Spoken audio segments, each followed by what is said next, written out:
अरे वाह, ऐसा भी होता है क्या? आप जानते हैं ब्रिटेन की प्रधानमंत्री लिज ट्रस ने अपने पद से इस्तीफा दे दिया है।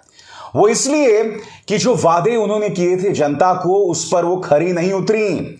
उल्टा जो वो बजट लेकर आई थी, उस बजट के बाद देश में हाहाकार मच गया और वो सिर्फ 45 दिनों की प्रधानमंत्री थी। सिर्फ 45 दिन। 45 दिनों में वो अपना वादा पूरा नहीं कर पाई और उन्होंने अपने पद से इस्तीफा दे दिया। और हमारे देश में दोस्तों एक के बाद एक गलतियां हो रही हैं, एक के बाद एक डिजास्टर्स हो रहे हैं, मगर किसी की कोई जवाबदेही नहीं है।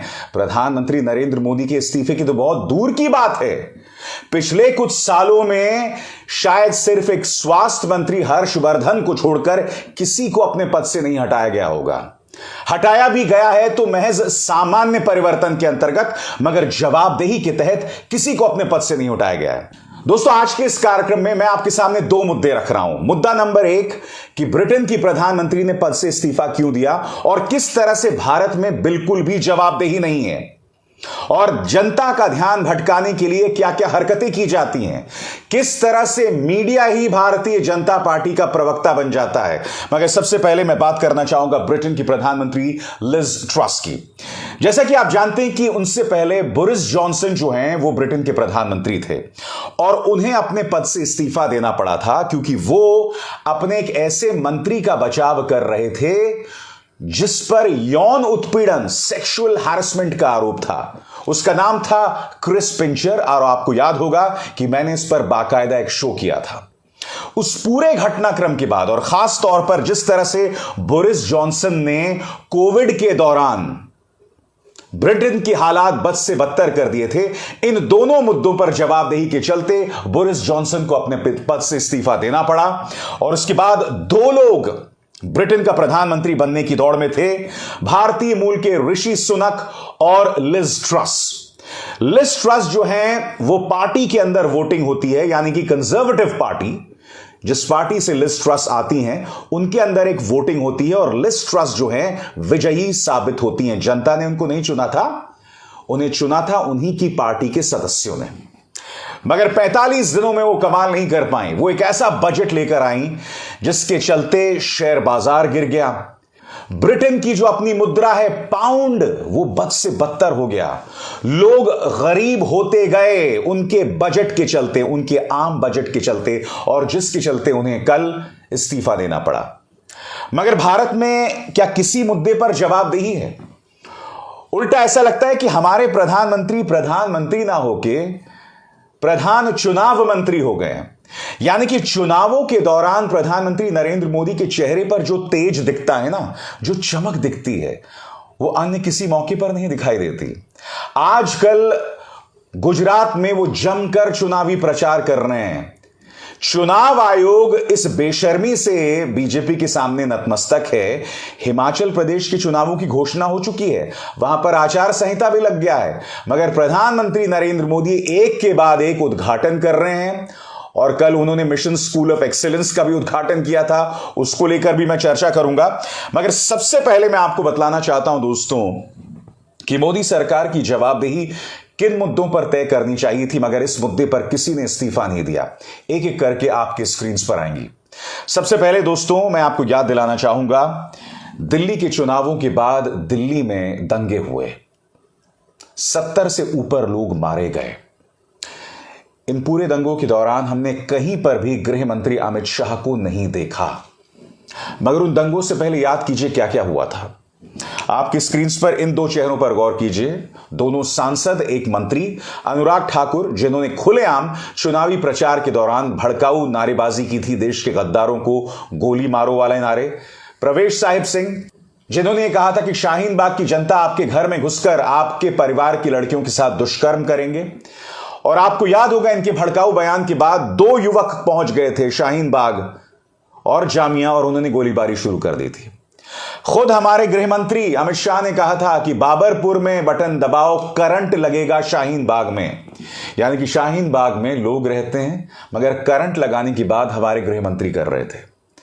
इस तरह की बयानबाजी, और फिर यह नालायक बीजेपी का नेता कपिल मिश्रा पुलिस की मौजूदगी में पहुंच जाता है और कहता है कि इस वक्त तो ट्रंप हैं, मगर कल हम आपकी भी नहीं सुनेंगे और फिर आपके बाद आपको याद होगा क्या हुआ था। उस पूरे इलाके में जबरदस्त दंगे हुए थे। इंडियन एक्सप्रेस की एक रिपोर्ट भी आई थी कि कपिल मिश्रा के इसी बयान के बाद अचानक हिंदुओं और मुसलमानों दोनों पक्षों में व्हाट्सएप ग्रुप्स बनते हैं और उन्हीं व्हाट्सएप ग्रुप्स में भड़काऊ नारों का आदान प्रदान होता है।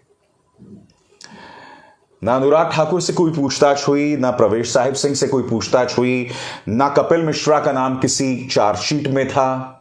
किसी की जवाबदेही नहीं तय की गई थी दिल्ली दंगों को लेकर। मैं आपसे पूछना चाहता हूं, अमित शाह देश के गृह मंत्री थे, क्या उनकी जवाबदेही तय की गई है? नहीं तय की गई है। धारा 370 हटा दिया गया कश्मीर से, यह कहा गया कि आतंकवाद खत्म हो गया है, मगर पिछले करीब 250 दिनों से कश्मीरी पंडित प्रदर्शन कर रहा है जम्मू में, घाटी में, क्योंकि एक बार फिर आतंकवादी हमारे कश्मीरी पंडित भाई बहनों पर निशाना साध रहे हैं, स्कूलों में घुसकर उन्हें मौत के घाट उतार रहे हैं। किसकी जवाबदेही बताइए? किसी की जवाबदेही नहीं है। देश के गृह मंत्री की जवाबदेही नहीं है। क्या देश के गृह मंत्री या देश के प्रधानमंत्री एक बार भी कश्मीरी पंडितों से मिले हैं? क्योंकि देखिए, आप उनके नाम पर फिल्म बनाते हैं कश्मीर फाइल्स, उस पर कमाई भी होती है। उनका जो डायरेक्टर है, क्या नाम है उसका, हां, विवेक अग्निहोत्री, वो 18 करोड़ का बंगला भी खरीद लेता है। कश्मीरी पंडितों के नाम पर कमाई जोरों से होती है, राजनीति भी जोरों से होती है, मगर बता दीजिए, इतने दिनों से कश्मीरी पंडित प्रदर्शन कर रहे हैं, क्या कोई भी भारतीय जनता पार्टी का नेता उनसे मिलने गया है? देश के गृह मंत्री अमित शाह कश्मीर गए थे कि नहीं गए थे? क्या उन्होंने कश्मीरी पंडितों से मुलाकात की? नहीं मुलाकात की? क्या कोई जवाबदेही है? ब्रिटेन की प्रधानमंत्री लिज ट्रस जो हैं, वो एक ऐसा आम बजट जारी कर देते हैं जहां देश की आर्थिक हालत खराब हो जाती है। वो अपने पद से इस्तीफा दे देती हैं महज 45 दिनों में। हमारे देश में क्या से क्या नहीं हो रहा है, किसी की कोई जवाबदेही नहीं है। मैं आपसे पूछना चाहता हूं, कल $1 की कीमत 83 रुपए हो गई थी, 83 रुपीज। हमारी वित्त मंत्री हास्यास्पद बयान देती हैं कि साहब, रुपया कमजोर नहीं हो रहा है, डॉलर मजबूत हो रहा है। विपक्ष में आप डॉलर बनाम रुपए को लेकर अनाप शनाप तर्क दिया करते थे, इनकी कोई जवाबदेही है?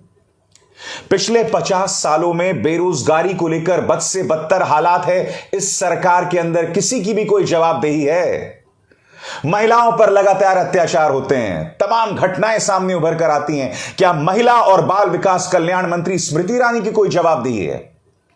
मैं आपके सामने कुछ और तर्क रखना चाहता हूं, और यह तर्क मैं इसलिए रख रहा हूं क्योंकि ब्रिटेन के अंदर उनकी प्रधानमंत्री 45 दिनों में इस्तीफा दे देती है क्योंकि वो आर्थिक हालात को नहीं सुधार पाई, मगर हमारे यहां कोई जवाबदेही नहीं है।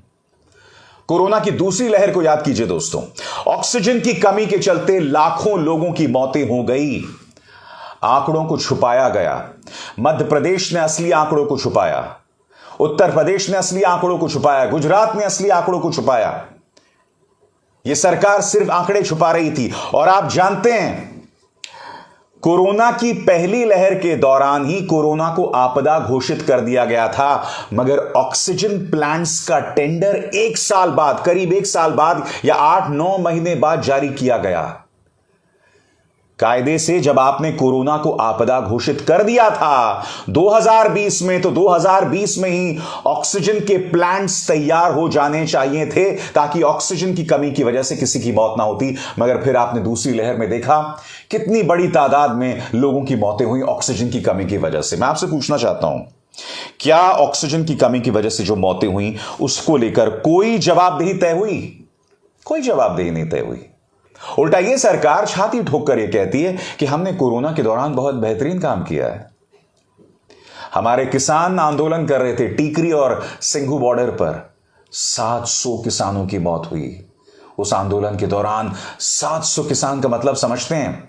उनमें से कांग्रेस की पंजाब सरकार ने 500 किसानों को मुआवजा दिया, मगर यह सरकार क्या कहती है कि हमारे पास कोई आंकड़ा ही नहीं है मारे गए किसानों का, तो हम मुआवजा क्यों दें? बिल्कुल यही अंदाजे बयां इनका तब था जब कोरोना लॉकडाउन के चलते हजारों मजदूर, हजारों गरीब सड़कों पर चल पड़े थे, और जो लोग मारे गए थे उसके बारे में भी केंद्र सरकार ने कहा था कि कोई आंकड़ा नहीं है। ऑक्सीजन की कमी के चलते एक भी मौत नहीं हुई। संसद के अंदर मोदी सरकार ने बयान दिया था। और जब यह शख्स मेघालय के राज्यपाल सत्यपाल मलिक प्रधानमंत्री नरेंद्र मोदी के पास पहुंचे थे किसानों का मुद्दा लेकर, तो उन्होंने कहा था कि उन किसानों की मौत मेरी वजह से थोड़ी ना हुई है। मैं आपसे पूछना चाहता हूं, ऑक्सीजन की कमी को लेकर, किसानों की मौत को लेकर क्या कोई जवाबदेही है? किसी की जवाबदेही है? ब्रिटेन की प्रधानमंत्री ने 45 दिनों की अपनी नाकामी के चलते अपने पद से इस्तीफा दे दिया, मगर इस देश में कोई जवाबदेही नहीं है। मैं आपके सामने आंकड़े रख रहा हूं, आंकड़ों पर जवाब दीजिए। चीन की बात करते हैं। 60 के दशक के बाद, 1960 के दशक के बाद यह पहली बार है जब 21 सैनिकों की मौत हुई। प्रधानमंत्री नरेंद्र मोदी के मुंह से आज तक चीन शब्द नहीं निकला है। 21 सैनिकों की मौत कोई आम बात है? प्रधानमंत्री नरेंद्र मोदी ने चीन के खिलाफ आज तक वो नहीं दहाड़े। उल्टा उन 21 सैनिकों की मौत के बावजूद दो चीजें हुई हैं। चीन के साथ हमारा व्यापार लगातार बढ़ रहा है, जैसे कुछ हुआ ही नहीं है। इन्होंने क्या कहा? इन्होंने क्या किया? टिकटॉक पर बैन लगा दिया। इन्हें लगता है टिकटॉक पर बैन लगाने से चीन की इन्होंने कमर तोड़ दी है।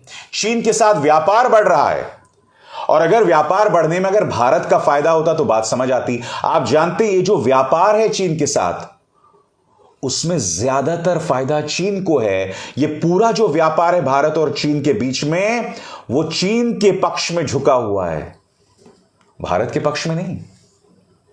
मगर चीन को लेके एक शब्द नहीं इस सरकार के मुंह से।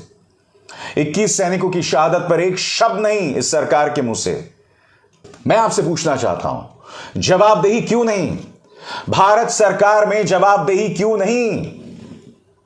उल्टा देश के प्रधानमंत्री सिर्फ चुनावी प्रचार में लगे रहते हैं। मैं आपको एक छोटी सी मिसाल देता हूं। इन तस्वीरों को देखिए दोस्तों। प्रधानमंत्री नरेंद्र मोदी ने मिशन स्कूल ऑफ एक्सीलेंस का उद्घाटन किया। अब इन तस्वीरों को लेकर आलोचना हो रही है। आलोचना क्या हो रही है कि प्रधानमंत्री नरेंद्र मोदी के लिए खास तौर से एक बाथरूम से भी छोटा जो कमरा है वो बना दिया गया, वहां विद्यार्थियों को बना दिया गया। उल्टा जो खिड़की भी दिखाई गई है, वो खिड़की भी स्केच पेन से बनाई गई। यह किया गया साहब, यह बतलाने के लिए कि प्रधानमंत्री नरेंद्र मोदी गुजरात चुनावों से पहले मिशन स्कूल ऑफ एक्सीलेंस का उद्घाटन कर रहे हैं। इसलिए मैंने कार्यक्रम की शुरुआत में कहा, प्रधानमंत्री ना रह के प्रचार चुनाव मंत्री बन रहे हैं। और आप जानते हैं, खबर यह नहीं है कि एक नकली क्लास में प्रधानमंत्री विद्यार्थियों के साथ बैठे और यह पूरा फोटो अपॉर्चुनिटी हुआ। कैमरे के लिए यह पूरा स्वांग रचा गया। मुद्दा यह नहीं है। कल मैंने अंबानी के न्यूज चैनल पर एक डिबेट देखा। उस डिबेट में आम आदमी पार्टी का प्रवक्ता जो था, वो भारतीय जनता पार्टी से पूछ रहा था कि प्रधानमंत्री ने जिस कमरे में फोटो खिंचवाई, वो कमरा तो स्कूल है ही नहीं। वो स्कूल कहां है बताइए? वो कौन सा स्कूल है जहां प्रधानमंत्री ने उद्घाटन किया? बीजेपी के प्रवक्ता के पास शब्द नहीं थे। वो बस यही कह रहे थे कि मैं सावन के अंधे को क्या बताऊं, अंधे को क्या बताऊं। वो बार बार ये कह रहे थे कि हां वो स्कूल है, वो स्कूल है। फिर क्या हुआ? भारतीय जनता पार्टी के प्रवक्ता से तो बात बन नहीं रही थी। अचानक एंकर कूद पड़ा। एंकर ने आम आदमी पार्टी के प्रवक्ता से कहा, अरे मगर वो तो स्कूल था ही नहीं, वो तो एक मॉडल था, आप झूठ क्यों बोल रहे हैं? कुछ देर पहले तक भाजपा का प्रवक्ता कह रहा था कि वो स्कूल है, मगर ये नहीं बता पा रहे थे कि वो स्कूल कहां है, जबकि वो स्कूल नहीं था, एक कमरा बनाया गया था ये सब ड्रामा रचने के लिए। बाद में एंकर को लगा कि बीजेपी के प्रवक्ता की पिटाई हो रही है, तो उन्होंने क्या बोलना शुरू कर दिया? उन्होंने बोलना शुरू कर दिया, नहीं नहीं नहीं, वो तो स्कूल था ही नहीं, तो वाकई मॉडल था, वो तो सिर्फ एक प्रतीक के तौर पर इस्तेमाल किया था, वो प्रतीकात्मक था, सिंबॉलिक था। जब मीडिया इस तरह से भारतीय जनता पार्टी की फील्डिंग करे, तो इन डिबेट्स में भाजपा के प्रवक्ताओं की जरूरत क्या है? अब आप समझ रहे हैं मैं ये क्यों आपको ये मिसाल दे रहा था। इस मिसाल को देने का मकसद यह था, इस देश में भारतीय जनता पार्टी की कोई जवाबदेही नहीं है। मीडिया उनसे सवाल नहीं करता। उल्टा जब वो फंसने लगता है, यानी बीजेपी जब फंसने लगती है, तो एंकर्स आते हैं और उनके प्रवक्ता बन जाते हैं, जैसा कि इस डिबेट ने प्रमाणित किया।